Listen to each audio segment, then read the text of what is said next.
हल्द्वानी विधायक सुमित हृदयेश ने प्रेस वार्ता करते हुए 6 साल बाद हो रही पीसीएस परीक्षा पर सवाल उठाते हुए कहा कि सरकार युवाओं के साथ धोखा कर रही है। पीसीएस मेन एग्जाम्स देने के लिए महज 20 दिन का समय दिया जा रहा है, जो कि उत्तराखंड के बच्चों के साथ खिलवाड़ है।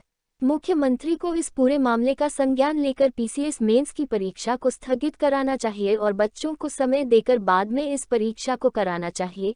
इसके अलावा विधायक सुमित हृदयेश ने कहा कि उत्तराखंड पीसीएस में राज्य के बच्चों को ही प्राथमिकता दी जानी चाहिए। साथ ही उन्होंने कहा कि जनहित को लेकर भी सरकार केवल खानापूर्ति कर रही है, जबकि बच्चे लगातार कोर्ट की शरण में जाकर सरकार को आईना दिखाने का काम कर रहे हैं।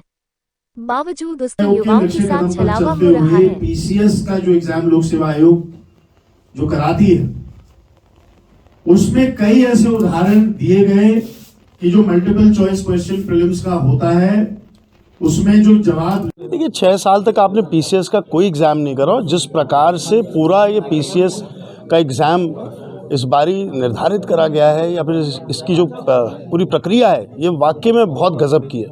अब आप सोचिए कि जब से प्रीलिम्स का पहला रिजल्ट आया उसके बाद से 5वीं 6ठी सूची आई है, तब प्रीलिम्स में कौन कौन पास हुआ ये निर्धारित हुआ है और अब मात्र 20 दिन का 19 अक्टूबर को इसकी अंतिम सूची आई है और 12 से 15 नवंबर के बीच में मेंस का एग्ज़ाम, जिसका सिलेबस इतना विराट विशाल है कि उसमें आईएएस के पूरे सिलेबस के अलावा उत्तराखंड का अलग से सिलेबस है। तो ये कैसे संभव है कि बच्चे 20 दिन में पीसीएस का मेंस एग्ज़ाम दे दें जिनका सूची में अंतिम सूची में नाम आया। अवश्य सरकार की निरंकुशता को ये साफ दिखाता है कि सरकार को कोई फ़र्क नहीं पड़ रहा। लोक सेवा आयोग जो मनगढ़ंत अपनी प्रश्न बना रहा है, उनके जवाब जब गलत हो रहे हैं तो लोग को कोर्ट जाना पड़ रहा है। अधीनस्थ चयन सेवा आयोग का भी पूरा प्रकरण प्रक्रिया एक समान थी। तो इस समय इसमें कई हिसाब से या तो ये भ्रष्ट है या फिर ये निरंकुश है। तो दोनों कारण ये ऐसे हैं कि जिनकी वजह से तुरंत स्थगित होना चाहिए और बच्चों को समय मिलना चाहिए। आपको नहीं लगता जिस प्रकार छात्र एक के बाद एक मुख्यमंत्री से भी वहाँ पर जाके मिलते हैं, कल आपसे मिलने यहाँ पर आए थे, क्या कहना चाहते हैं मुख्यमंत्री, इसमें कोई संज्ञान आपको लगता है? नहीं, वो अगर केवल नारे के लिए मुख्यमंत्री बने कि युवा हैं और युवा प्रदेश है, तो इससे बड़ा धोखाधड़ी का तो कोई आप प्रकरण समझ ही नहीं पाएंगे। तो इसलिए अवश्य उनको अगर ये वाक्य में नारा लगता है कि कहीं उनकी मन भावना है या जन जागृति से जुड़ा हुआ है, तो अवश्य युवाओं के लिए लड़ाई लड़ने में उनको एक कदम आगे बढ़कर ये निर्णय लेना पड़ेगा।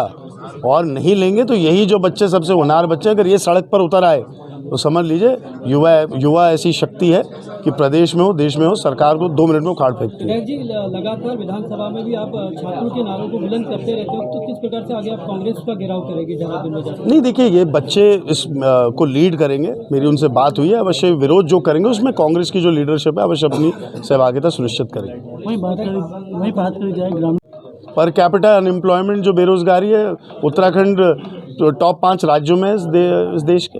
महंगाई में मैं अभी सुन रहा था कि नंबर 1 पे पहुंच गया।